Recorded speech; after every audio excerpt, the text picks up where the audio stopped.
കുട്ടിക്കാനം മുറിഞ്ഞപുഴയ്ക്ക് സമീപം സ്വകാര്യ സ്കൂൾ ബസും കാറും തമ്മിൽ കൂട്ടിയിടിച്ച അപകടം 10ഓളം വിദ്യാർത്ഥികൾക്ക് പരിക്കേറ്റു. അപകടത്തിൽ കാർ യാത്രക്കാരായ 2 പേർക്കും സാരമായി പരിക്കേറ്റിട്ടുണ്ട്.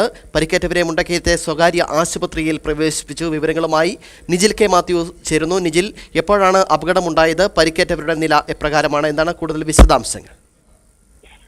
ഷിബിൻ, പരിക്ക് എല്ലാ വിദ്യാർത്ഥികൾക്കും നിസ്സാര പരിക്കുകൾ മാത്രമേ ഉള്ളൂ. ആരുടെയും പരിക്കുകൾ ഗുരുതരമല്ല. ഇവരെ മുണ്ടക്കയത്തെ സ്വകാര്യ ആശുപത്രിയിലാണ് പ്രവേശിപ്പിച്ചിരിക്കുന്നത്. ഇന്ന് രാവിലെ ഒരു 9 മണിയോടെയാണ് ഈ സംഭവം ഉണ്ടാകുന്നത്. മുണ്ടക്കയത്തെ സ്വകാര്യ സ്കൂളിലേക്ക് വിദ്യാർത്ഥികളെ കൊണ്ടുപോയ ബസ്സും കാറും തമ്മിലാണ് കൂട്ടിയിടിച്ചത്. മുറിഞ്ഞപുഴയിൽ നിന്നും കണയങ്കാവിലിന് പോകുന്ന പാതയിലാണ്, അതായത് മുറിഞ്ഞപുഴ പാഞ്ചാലിമേട് കണയങ്കാവിൽ പാതയിലാണ് ഈ വാഹന അപകടം ഉണ്ടായത്. ഈ അപകടത്തിൽ ഈ കാറിൽ ഏകദേശം 3 യാത്രക്കാരുണ്ടായിരുന്നു. ഇവർക്കും പരിക്കേറ്റിട്ടുണ്ട്. പെരുവന്താനം പോലീസ് സ്ഥലത്തെത്തി മറ്റു മേൽ നടപടികൾ സ്വീകരിച്ചിട്ടുണ്ട്. ആരുടെയും പരിക്കുകൾ ഗുരുതരമല്ല.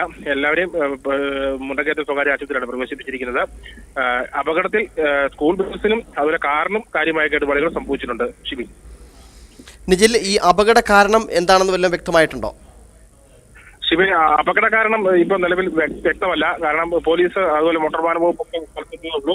എന്തായാലും ഈ ഒരു പാതയെക്കുറിച്ച് പറയുകയാണെങ്കിൽ അത് പാഞ്ചാലിമേട് വിനോദസഞ്ചാര കേന്ദ്രത്തിലേക്കും അതുപോലെ കണയങ്കാവിലേക്ക് പോകുന്ന ഒരു പ്രധാന പാതയാണ്.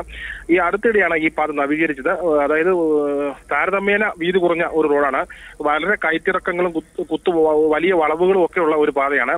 എന്തായാലും വാഹനത്തിന്റെ, അതായത് മറ്റു കാർ യാത്രികരുടെ അമിത വേഗതയാണ് കാരണമെന്ന് ആളുകൾ പറയുന്നുണ്ട്. ഇതിലൊരു വ്യക്തത ഇതുവരെ വന്നിട്ടില്ല. എന്തായാലും വരും മണിക്കൂറിൽ മാത്രമേ നമുക്ക് ഈ അപകട കാരണം സംബന്ധിച്ച് യഥാർത്ഥ കാരണം നമുക്ക് വ്യക്തമാകുള്ളൂ. വിവരങ്ങൾ വ്യക്തമാകുന്നു. കുട്ടിക്കാനം മുറിഞ്ഞപുഴയ്ക്ക് സമീപം സ്വകാര്യ സ്കൂൾ ബസും കാറും തമ്മിൽ കൂട്ടിയിടിച്ച അപകടം. 7ഓളം വിദ്യാർത്ഥികൾക്ക് അപകടത്തിൽ പരിക്കേറ്റു. രാവിലെ 9 മണിയോട് കൂടിയായിരുന്നു അപകടം നടന്നത്. അപകടത്തിൽ കാർ യാത്രക്കാരായ 2 പേർക്കും സാരമായി പരിക്കേറ്റിട്ടുണ്ട്. പരിക്കേറ്റ എല്ലാവരെയും തന്നെ മുണ്ടക്കയത്തെ സ്വകാര്യ ആശുപത്രിയിൽ പ്രവേശിപ്പിച്ചിരിക്കുകയാണ്.